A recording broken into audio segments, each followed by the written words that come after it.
السلام عليكم ورحمة الله وبركاته. الحمد لله نحمده ونستعينه ونستغفره ونعوذ بالله من شرور أنفسنا ومن سيئات أعمالنا. من يهد الله فلا مضل له ومن يضلل فلا هادي له. وأشهد أن لا إله إلا الله وحده لا شريك له. وأشهد أن سيدنا وسندنا ونبينا ومحبوبنا وحبيب ربنا وطبيب قلوبنا ومولانا محمدا عبده ورسوله.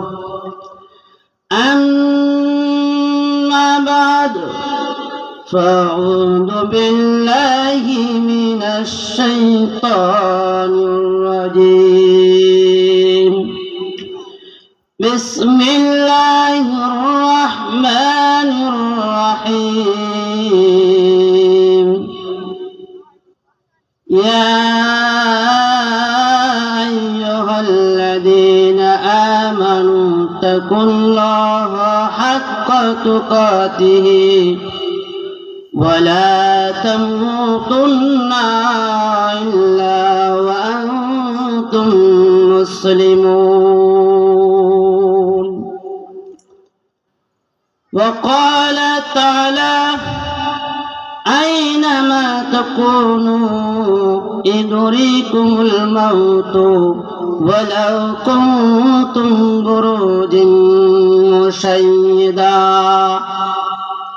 وقال رسول الله صلى الله عليه وسلم: المسلم من سلم المسلمون من لسانه ويده. وقال رسول الله صلى الله عليه وسلم: تحفة المؤمن الموت. الحمد لله। সমস্ত প্রশংসা মহান রব্বুল আলামিনের জন্য, যে রব্বুল আলামিন বাদ মাগরিবের নামাজের পর থেকে এই পর্যন্ত উলামায়ে কিরামগণ যে সমস্ত কথাবার্তা বলছে, ওই সমস্ত কথাবার্তাগুলোর উপরে আপনি আমি আমল করি, তাহলে কি হবে? আপনি আমার কাজ হবে, ঠিক না? এবং আপনাদের সামনে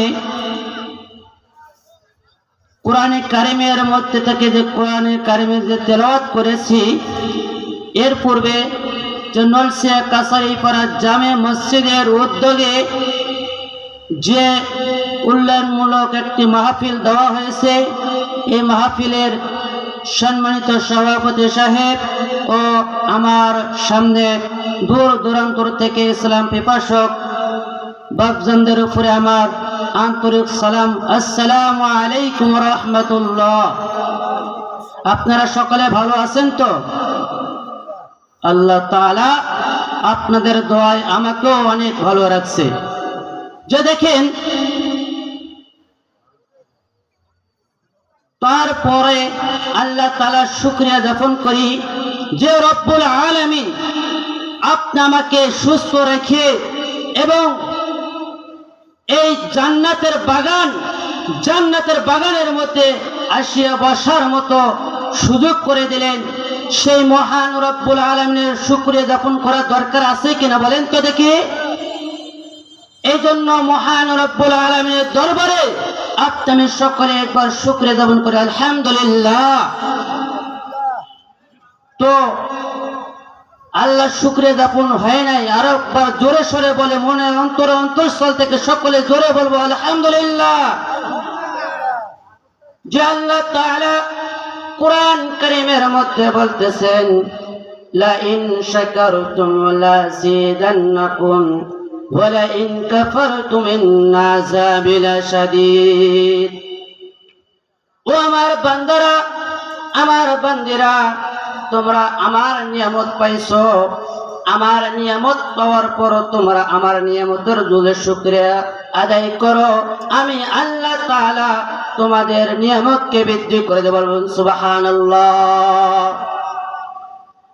আর যারা আল্লাহ তাআলার নিয়ামত ভোগ করল, ভোগ করার পর আল্লাহ তাআলার শুকরিয়া জ্ঞাপন করল না, আল্লাহ তাআলা বলেন ইন্না আযাবি লাশাদীদ, তাদের কাছ থেকে আল্লাহ তাআলা নিয়ামত ছিনিয়ে নেবে এবং কঠিন আযাবের মধ্যে গ্রেফতার করবে। বলেন নাউযুবিল্লাহ।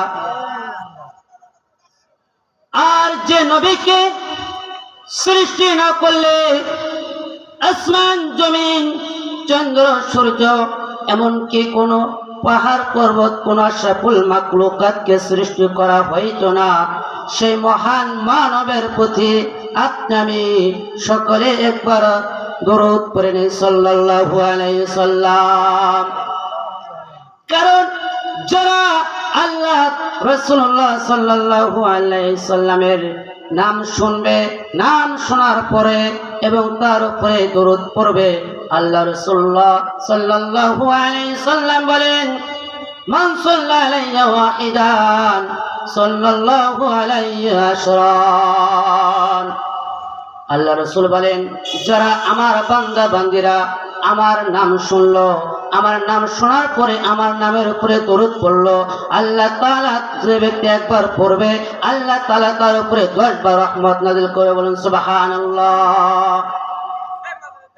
এই জন্য আমার ইসলাম পিপাসক, আমার দরদে আল্লাহর বান্দারা, তাহলে আমাদের কি করতে হবে? সর্বহালত সর্ব অবস্থায় আল্লাহ তাআলা শুকরিয়া জ্ঞাপন করতে হবে এবং রাসূলুল্লাহ সাল্লাল্লাহু আলাইহি সাল্লামের উপরে দরুদ পড়তে হবে, ঠিক না?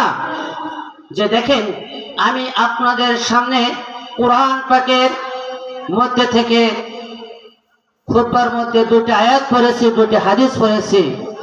আল্লাহ তাআলা যদি আমাকে কিছু বলা এবং আপনাদেরকে শোনার মতো তৌফিক দান করে, সকলে বলে আল্লাহুম্মা আমিন। আল্লাহ তাআলা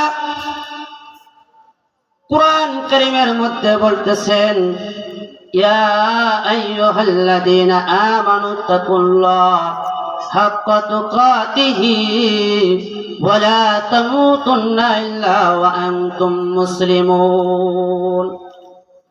আল্লাহ তাআলা বলতেছে হে ঈমানদারগণ, ও মুমিনগণ, তোমরা আমাকে ভয় করো।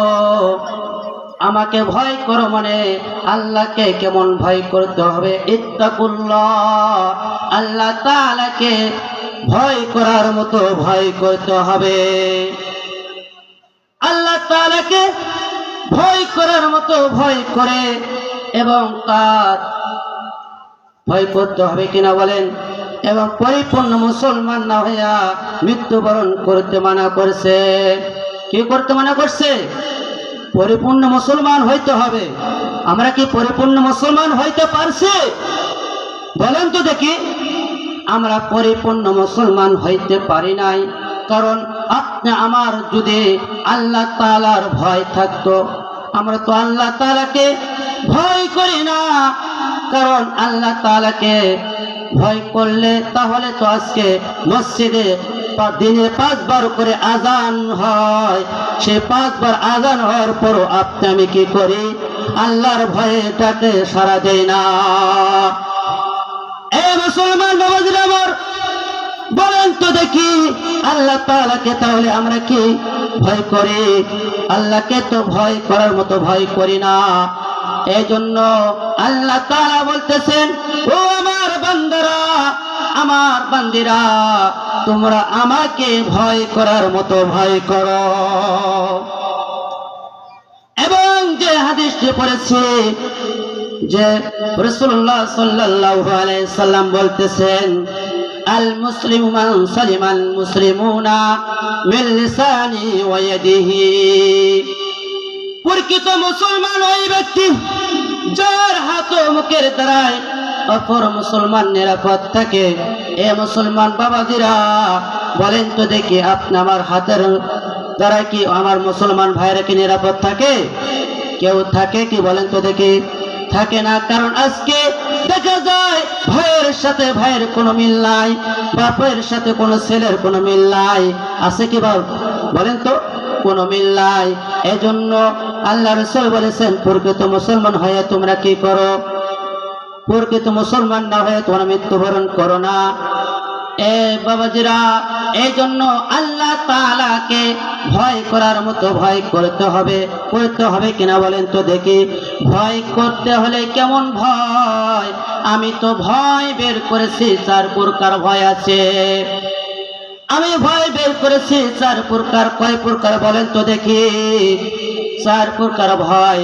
1 নম্বর ভয় হলো সাপের ভয়। কিসের ভয় বলেন তো দেখি? সাপের ভয়। আপনাদের এখানে যদি একটি বড় একটি অনেক বড় একটি অজগর সাপ রাখা হয়, তাহলে আমি ভয় করব কিনা বলেন তো দেখি? সাপের জন্য আমি ভয়ে দৌড় দেব কিনা বলেন তো দেখি বাপজান?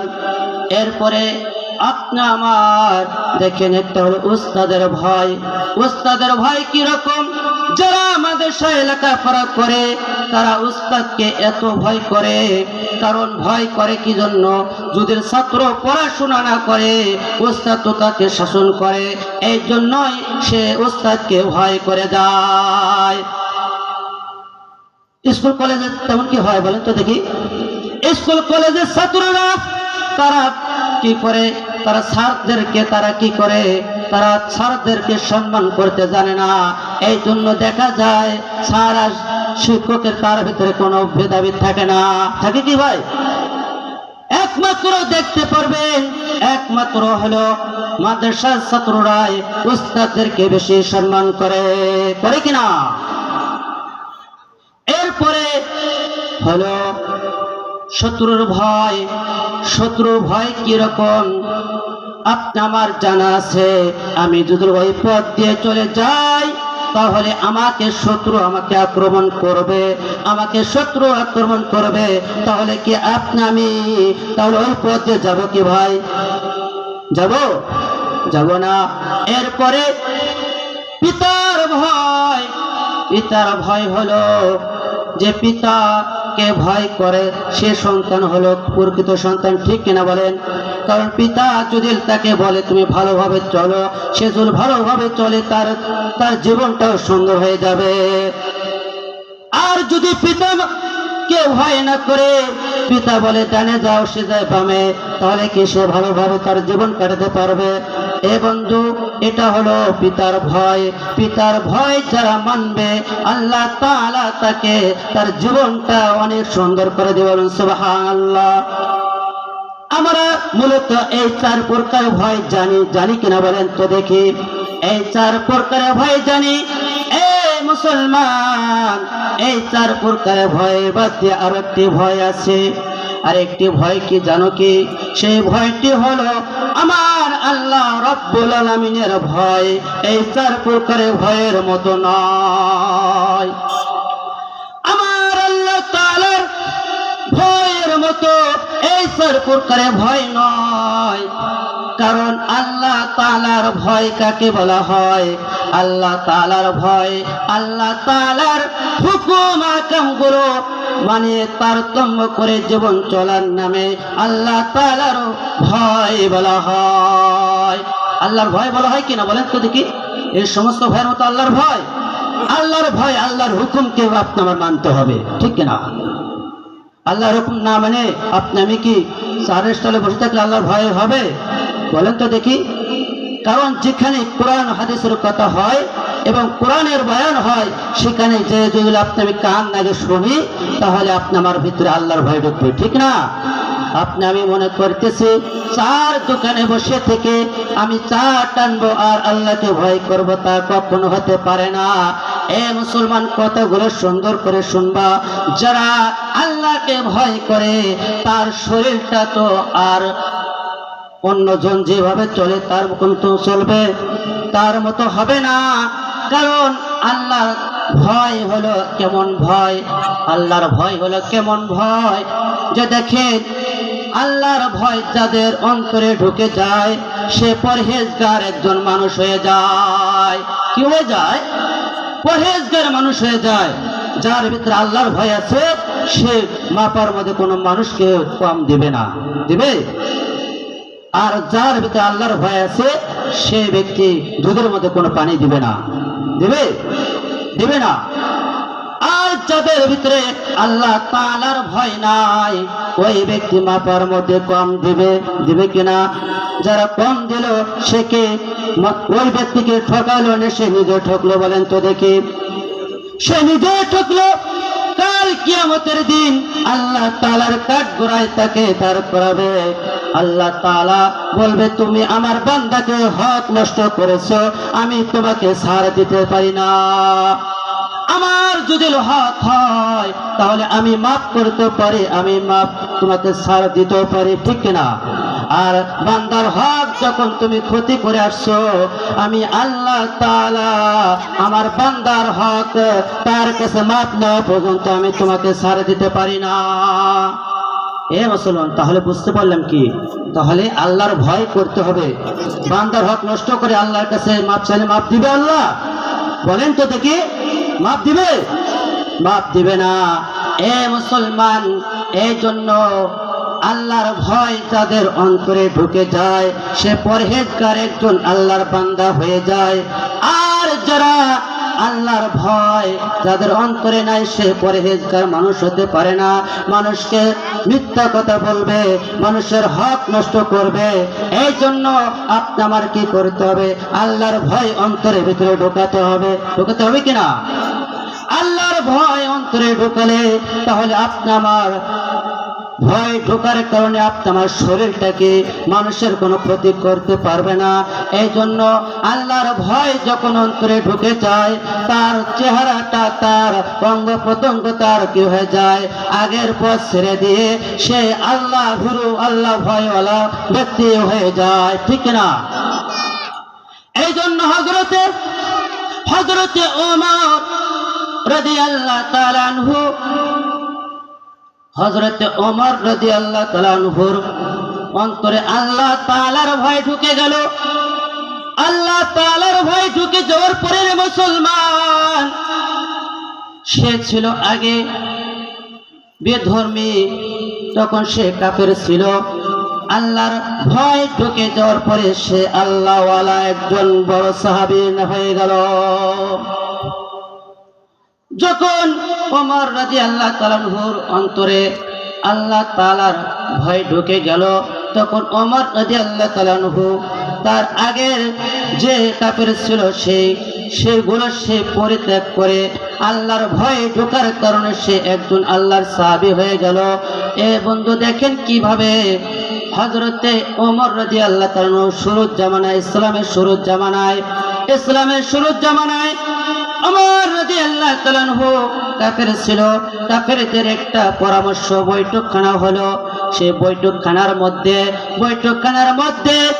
কাফেরদের পরামর্শ হলো যে ব্যক্তি মুহাম্মাদের কাল্লা আনতে পারবে তাকে 100টা উট করে তাকে পুরস্কার দেওয়া হবে। বলুন সুবহানাল্লাহ। তাকে কত? 100টা উট কুরবানি, তাকে উট দেওয়া হবে। তখন কাফেররা পুরস্কার পাওয়ার জন্য কে নেবে পুরস্কার? কে নেবে পুরস্কার? সুবহানাল্লাহ বললাম এই জন্য যে এই সুবহানাল্লাহ, এই পুরস্কার দেওয়ার জন্য ওই ব্যক্তি একজন মুসলমান হয়ে গেল। কি হয়ে গেল? মুসলমান হয়ে গেল। কথাটা বুঝবেন ভালো করে, যে যখন ওই কাফেরদের পরামর্শ হয়ে গেল যে ওই মুহূর্তের মধ্যে যারা মুহাম্মাদের কাল্লা আনতে পারবে ওই ব্যক্তিকে 100টা উট পুরস্কার দেওয়া হবে। 100টা উট পুরস্কার দেওয়া হবে। ওই খানার মধ্যে থেকে, কাফেরদের মধ্যে থেকে টাটকা যুবক হযরতে ওমর রাদিয়াল্লাহু তাআলা আনহু দাঁড়িয়ে গেল। হযরতে ওমর রাদিয়াল্লাহু তাআলা আনহু দাঁড়িয়ে যাওয়ার পরে 100টা উট পুরস্কার পাওয়ার জন্য সে দৌড় দিল, বলল যে আমি মুহাম্মাদের কাল্লা আনবো। এ বন্ধু, মুহাম্মাদের কাল্লা নাকি সহজ ব্যাপার বলেন তো দেখি? যখন ওমর রাদিয়াল্লাহু তাআলা আনহু কাল্লা আনার জন্য উঠে দৌড় দিল, খোলা তরবারি হাতে নিয়ে যখন এমন দৌড় দিল, পথের মধ্যে একজন আল্লাহর এক বান্দা, আল্লাহ তাআলার এক বান্দা ডাক দিয়ে বলে, হে ওমর তুমি কোথায় যাচ্ছ? হে ওমর তুমি কোথায় যাচ্ছ? তরবারির সাথে নিয়ে তুমি দৌড় দিচ্ছ। তখন ওই ওমর রাদিয়াল্লাহু তাআলা আনহু বলল, মুহাম্মাদের কাল্লা আনার জন্য আমি যাচ্ছি, মুহাম্মাদের কাল্লা আনার জন্য আমি যাচ্ছি। তখন ওই আল্লাহর বান্দা বলতেছে, হে ওমর তিনি তো আল্লাহর বাগ, তাকে তো কখনো কতল করা যায় না, তাকে কখনো মারা যায় না। যখন এইভাবে ওই আল্লাহ তাআলার বান্দা ওমর রাদিয়াল্লাহু তাআলা আনহুকে বলল, ওমর রাদিয়াল্লাহু তাআলা আনহু তখন তো ছিল কাফের, তবে তার শক্তি ঠিক ছিল, শক্তি যখন ঠিক ছিল, রক্ত গরম, তখন বলতেছে, ও তুমি মনে হয় মুহাম্মাদের ধর্ম গ্রহণ করেছো, তাহলে তোমাকে আমি আগে কতল করব, তারপরে মুহাম্মাদের কাল্লা আনতে যাব, তারপরে মুহাম্মাদের কাল্লা আনতে যাব। তখন ওমর রাদিয়াল্লাহু তাআলা আনহু ওই ব্যক্তির দিকে এক পা দুই পা করে যখন সামনের দিকে চলে যায়, তখন মুসলমান ওই ব্যক্তি তখন আরেকটা কথা বলে ফেলল যে, হে ওমর তুমি তো আমাকে মারবা, আমাকে মারার পূর্বে তোমার ঘরকে তুমি সামলাও, তুমি তোমার ঘরকে সামলাও। তোমার বোন ফাতেমা মুহাম্মাদের ধর্ম গ্রহণ করেছে।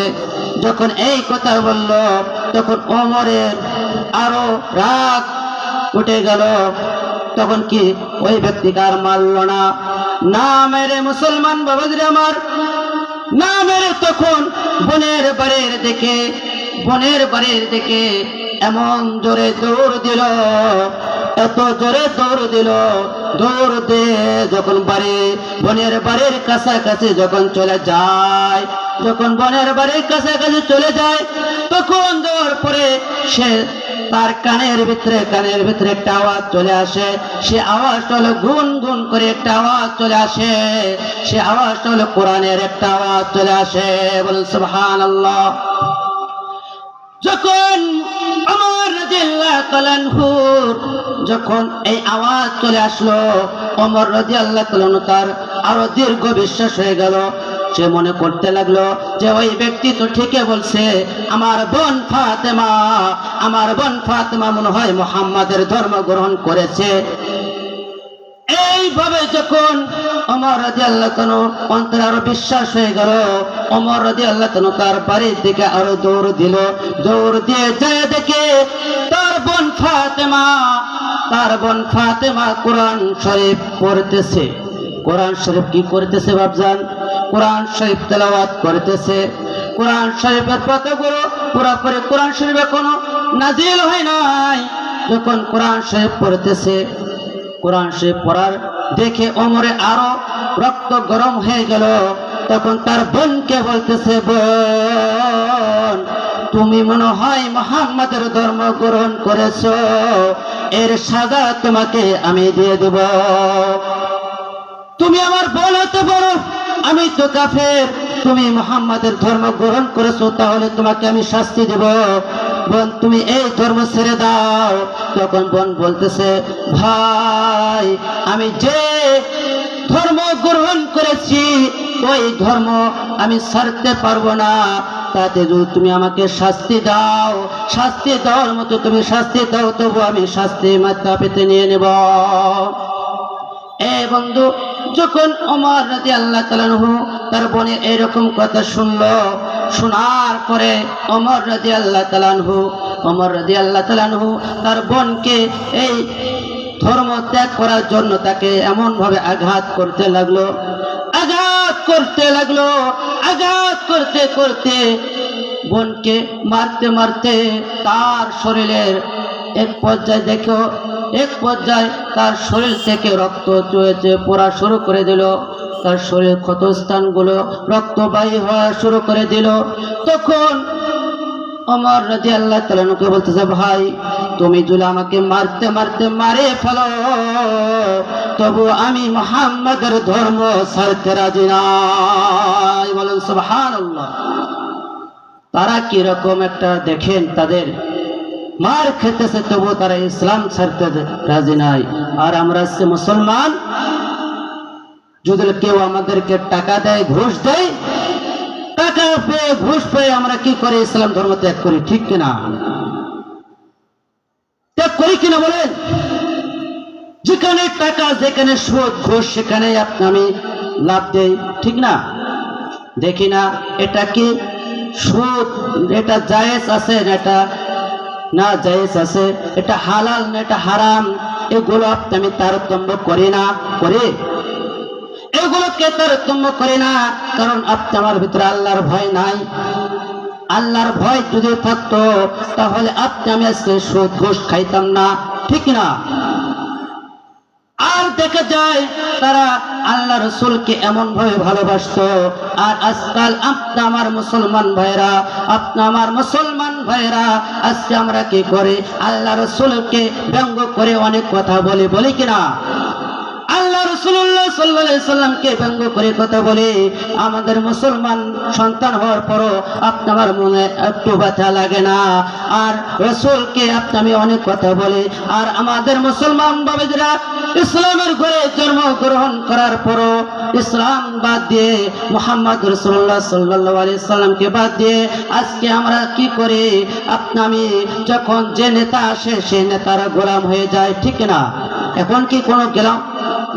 এখন কি কোনো গোলামি করার সুযোগ আছে? এখন এটা কিসের এখন ইসলাম বলেন তো দেখি? এটা এখন ইসলামী রাষ্ট্র। আল্লাহ তাআলার কাছে আমি সকলে দোয়া করে আল্লাহ তাআলার কাছে, আল্লাহ তাআলা যেন এই পুরা বাংলাদেশকে ইসলামী একটি রাষ্ট্র বানায়। বলুন আল্লাহুম্মা আমিন, ঠিক না?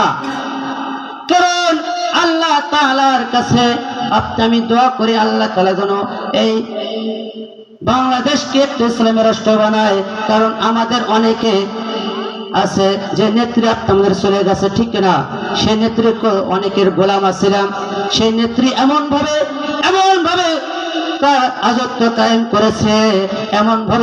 কায়েম করেছে যে সে ইসলামী রাষ্ট্রের কোনো মাহফিল পর্যন্ত হতে দেয় নাই। সেই নেত্রীর গোলামিত্ব করে আমি কি করে, সেই নেত্রীর গোলামিত্ব করে সেই নেত্রী বলে, যখন যে নেতার টাকা আছে ওই নেতা আমার নেতা, তোমার নেতা, বিশ্ব নেতা, সে বলে আমার নেতা তোমার নেতা, ফুলের সাথে পবিত্র, এরকম বলি কিনা বলেন তো বাবজান? আর আমার এখন বলার দরকার, আমার নেতা তোমার নেতা, বিশ্ব নেতা হযরত মুহাম্মদ মুস্তাফা সাল্লাল্লাহু আলাইহি ওয়াসাল্লাম, বলার দরকার আছে কিনা ভাই? এই জন্য বাবজান আমাকে ওই যখন ওমর রাদিয়াল্লাহু তাআলা আনহু যখন তার বোনের চেহারার দিকে দেখলো, তার রক্ত যখন বেড়ে গেল, তখন তার বোনকে বলতেছে, বোন, দেখার পরে বোনের রক্ত যতই হোক না কেন সে কাফের, ঠিক না? তার বোনের রক্ত দেখে তার মনের ভিতরে একটা দয়া হয়ে গেল, তখন বোনকে বলতেছে, বোন, তুমি কি ধর্ম করছো, কি ধর্ম তুমি স্বীকার করছো? তোমার মৃত্যু বরণ করতে রাজি আছো, তবু ধর্ম ছাড়তে রাজি নাই। কি পড়ছো, এর মধ্যে কি আছে যে তুমি এটা ছাড়তে রাজি নাই? তখন বোন বলল, আমি এমন কোরআন শরীফ পড়তেছি, এই কোরআন শরীফের মধ্যে সবচেয়ে শান্তি বেশি। এই কোরআনের মধ্যে সবচেয়ে শান্তি। তখন ওমর বলতেছে, বোন দে আমি দেখি পড়ি, দে আমি পড়ি। তখন বোন বলতেছে, না না না, এটা কখনো দেওয়া যাবে না, এটা কখনো দেওয়া যাবে না, তুমি হলো কাফের, তুমি হলো নাপাক মানুষ, তোমায় ছুঁইতে হলে তাহলে ওযু গোসল করতে হবে, ঠিক না? ওযু গোসল ছাড়া কি কোরআন শরীফ ছোঁয়া যাবে? বলেন তো ছোঁয়া যাবে? আপনাদের এখানে ছোঁয়া হয় নাকি? ছয় না। তখন বোন বলতেছে, তুমি যদি এটা ছুঁতে চাও তাহলে ওযু গোসল তোমাকে করতে হবে। তখন ওমর বলতেছে, আমি এটা ছুঁয়ে দেখবো এর মধ্যে কি জাদু আছে, কি জাদু আছে, আমি এটা ছুঁয়ে দেখার জন্য ওযু গোসল করতে রাজি আছি, ওযু গোসল করতে আমি রাজি আছি। এ বন্ধু, তখন কি করলো সে? ওযু গোসল করে যখন কোরআন শরীফ তেলাওয়াত করতে শুরু করলো, তখন সূরা তাহার 14 নম্বর আয়াত, ইন্না সাআতা আতিয়াতুন আকাদু ফিহা লিতুজজা কুল্লু নাফসিন বিমা তাসা। যখন এই আয়াত তার সামনে চলে আসলো, এই আয়াত সামনে চলে আসার পরে সে বুঝতে পারলো সে তো আরবি, তার কোরআনের তরজমা তারা বোঝে। তখন এই আয়াতের মধ্যে আল্লাহ তাআলা বলতেছেন বান্দাদেরকে, ও আমার বান্দারা, আমি তোমাদের মৃত্যু এবং কিয়ামতকে গোপন করেছি এই জন্য যাতে করে তোমরা বেশি বেশি করে আমল করে আমার নিকটে চলে আসতে পারো। আল্লাহ তাআলা মৃত্যু বা কিয়ামত গোপন করেছে এই জন্য আল্লাহর বান্দারা যেন দুনিয়ার বুকে বেশি বেশি করে আমল করে কবরের জগতে যাইতে পারে। এই বন্ধু, এই জন্য এই মাহফিলটি দেওয়া হয়েছে যাতে বেশি বেশি করে আমল করতে হয়। আমল কোথায় যায় করব? বাজার ঘাটে আমল কোথায় করতে হয়? এটা কিসের উদ্যোগে মাহফিল? এটা কিসের উদ্যোগে মাহফিল? আল্লাহর ঘর মসজিদের মাহফিল। এই উদ্যোগের মাহফিলের মসজিদে যায় বেশি বেশি করে আপনার আমল করতে হবে, ঠিক না? মসজিদে যে 5 ওয়াক্ত আপনাদের নামাজ পড়তে হবে, তাহলে আপনি আমার বেশি বেশি আমল করতে পারবো, ঠিক না? আমল তাহলে কি করার জায়গা একটাই, সেটা হলো মসজিদ। মসজিদে যায় যদি আপনি 5 ওয়াক্ত নামাজ সুন্দর করে ওযু করে আল্লাহ তাআলাকে সিজদা করে দিতে পারি, আল্লাহ তাআলা আপনি আমাকে একজন পরহেজগার মানুষ হিসেবে কবুল করে নেবে। তাহলে দেখেন, আমি বলেছিলাম মৃত্যু আপনার অবশ্যই আসবে, এটা বাস্তব, ঠিক কিনা? মৃত্যুর হাত থেকে কেউ বাঁচতে পারবে না, মৃত্যু আপনার আসবে। এই জন্য কোরআন কারিমের মধ্যে বলেছিলাম, আইনামা তাকুনু ইদরিকুমুল মাউত ওয়ালাউ কুনতুম বুরুদিন মুশাইয়্যিদা। এ বান্দারা, মৃত্যুর হাত থেকে যতই তুমি পালন করো না কেন, মৃত্যু তোমাকে খুঁজে খুঁজে বের করবে, ঠিক না? মৃত্যুর জন্য তুমি যতই বড় দুর্গের ভিতরে থাকো না কেন, মৃত্যুর জন্য তুমি যতই মজবুত জিনিসের ভিতরে ঢোকো না কেন, মৃত্যু তোমাকে সেখানে ধরবে। কারণ একটা কথা মনে পড়ে গেল, দেখেন যে হযরতে সুলাইমান আলাইহিস সালামের জামানায়, হযরতে সুলাইমান আলাইহিস সালামের জামানায় তিনি বিচার করতে বসছিলেন। বিচার করার সময় ওই জায়গার ভিতরে মালাকুল মউত হযরতে আজরাইল আলাইহিস সালাম চলে আসলো। আসার পরে ওই মজলিসের মধ্যে থেকে একজন ব্যক্তির দিকে সে বড় বড় করে চক্ষু করে তাকাইলো। যখন তাকাইলো, তাকানোর পরে ওই ব্যক্তি মালাকুল মউত ওখান থেকে চলে গেল। চলে যাওয়ার পরে ওই ব্যক্তি চলে আসলো। চলে আসে আল্লাহর পয়গম্বর সুলাইমান আলাইহিস সালামকে বলতেছে, ও আল্লাহর পয়গম্বর, এই মউতের মধ্যে এখন যে ব্যক্তিটি চলে আসছিল উনি মনে হয় আমাকে বাঁচতে দেবে না। উনি যেভাবে আমার দিকে বড় বড় চক্ষু করে তাকাইছে, উনি মনে হয় আমাকে বাঁচতে দেবে না। তবে আপনার কথা তো বাতাস শোনে, আপনি বাতাসকে হুকুম দিয়ে দিন, আপনি বাতাসকে হুকুম দিয়ে দিন যে অমুক হিন্দুস্তানের অমুক পর্বতের মধ্যে যেন আমাকে রাখে আসে। এ মুসলমান বাবাজিরা আমার, আল্লাহর পয়গম্বর সুলাইমান আলাইহিস সালাম আল্লাহর পয়গম্বর সুলাইমান আলাইহিস সালাম তখন ওই ব্যক্তির জন্য বাতাসকে হুকুম দিয়ে দিল, বাতাস বাতাস হিন্দুস্তানের পর্বতের উপরে সুন্দর করে নিয়ে রাখলো। রাখার সাথে সাথে হযরতে মালাকুল মউত ওখানে হাজির হয়ে তার জানটা কবজ করে নিল। এই জন্য বাবাজিরা অনেক বড় ঘটনা, অনেক বুঝমানের কথা এখানে।